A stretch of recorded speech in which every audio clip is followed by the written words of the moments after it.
कहानी है राजनपुर गांव की। इस गांव में एक किसान रहता था जिसका नाम राशिद था। इसके घर के बाहर एक छोटा सा खेत था। इसका पूरा खानदान खेत के काम में इसकी मदद करता था। राशिद के बच्चे सब्जियों को भी पानी देते थे। इस बार राशिद के खेत की फसल बहुत अच्छी थी। वो अपनी बीवी से कहता है कि इस बार हमारी फसल बहुत अच्छी है और अगर सब कुछ ठीक रहा तो हम इस बार फसल बेचकर अपना मुस्तकिल मकान बना लेंगे। ये कहकर वो अपनी बीवी सिद्रा से कहता है, मैं बाजार जा रहा हूँ कुछ सब्जी बेचने, तुम खेत में कीड़े मार दवा छिड़क दो।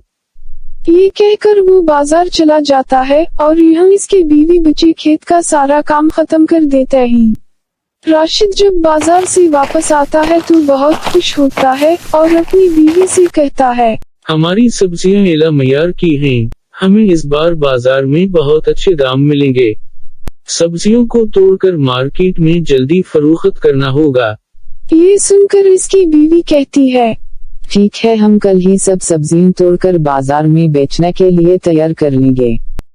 ये सुनकर वो खुशी खुशी अपने घर वालों के साथ सोने चला जाता है। लेकिन रात को अचानक बारिश होने लगती है, जिसकी वजह से राशिद बहुत उदास हो जाता है और वो अपनी बीवी को जगाता है और कहता है, सिद्रा देखो कितनी सख्त बारिश हो रही है।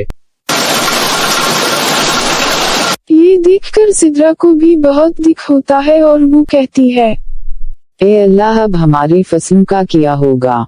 दोनों मियां बीवी बारिश के थमने के लिए अल्लाह से दुआ करने लगे, लेकिन बारिश थमने का नाम नहीं ले रही थी। कुछ देर बाद ओले पड़ने लगे तो सारा घर और खेत बारिश के पानी से भर गया। इसकी वजह से दोनों बहुत परेशान होते हैं। तो राशिद सिद्रा को कहता है कि बारिश का पानी बढ़ता जा रहा है, आहिस्ता आहिस्ता ये पानी हमारे घर में भी भरने लगेगा और इस वजह से हमारा घर भी टूट सकता है। दोनों बहुत परेशान थे, कोई समझ नहीं पा रहा था कि ऐसी मुसीबत में इन्हें क्या करना चाहिए।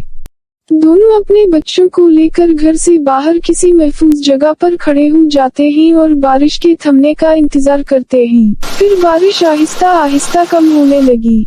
राशिद घर वालों के साथ घर पहुंचता है तो देखता कि पूरा घर टूटा हुआ है। इस पर सिद्रा को बहुत दुख हुआ। तो राशिद ने कहा, हम घर दोबारा बनाएंगे।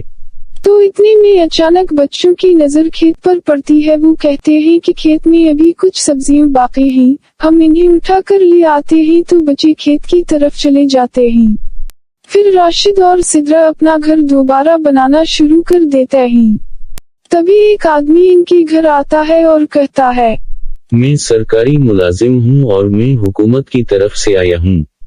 मैं देखना चाहता हूँ कि बारिश की इस आफत में आपका कितना नुकसान हुआ है, क्योंकि हुकूमत आपको आपके नुकसान का पूरा मुआवजा देगी और आपको एक पक्का घर भी बना कर देगी। ये सुनकर सिद्रा को बहुत अच्छा लगा। तो राशिद और सिद्रा अपने बारे में तमाम मालूमात इस सरकारी मुलाजिम को देते हैं। तमाम मालूमात लेने के बाद वो सरकारी मुलाजिम वहाँ से चला जाता है और फिर कुछ और सरकारी मुलाजिम राशन तकसीम करने गांव में आते हैं। राशन लेने के बाद राशिद और सिद्रा सरकारी मुलाजिम का शुक्रिया अदा करते हैं। ये सुनकर सरकारी मुलाजिम कहता है, आप एक किसान हैं जो पूरे मुल्क के लिए अनाज उगाते हैं, आपकी मदद करना हमारा फर्ज है। ये कहकर वो गांव से चले जाते हैं। फिर इसके कुछ दिनों बाद दोबारा गांव में वही सरकारी मुलाजिम आता है और राशिद और सिद्रा को नया मकान देकर चला जाता है। ये देखकर सिद्रा बहुत खुश होती है और दिल ही दिल में अल्लाह का शुक्र अदा करती है। तो इस तरह राशिद के खानदान को आखिरकार एक पक्का मकान मिल गया और माली मदद भी मिली। इसके बाद राशिद और सिद्रा ने मिलकर अपनी जमीन में दोबारा फसल उगाई और फिर सब खुशी खुशी रहने लगे।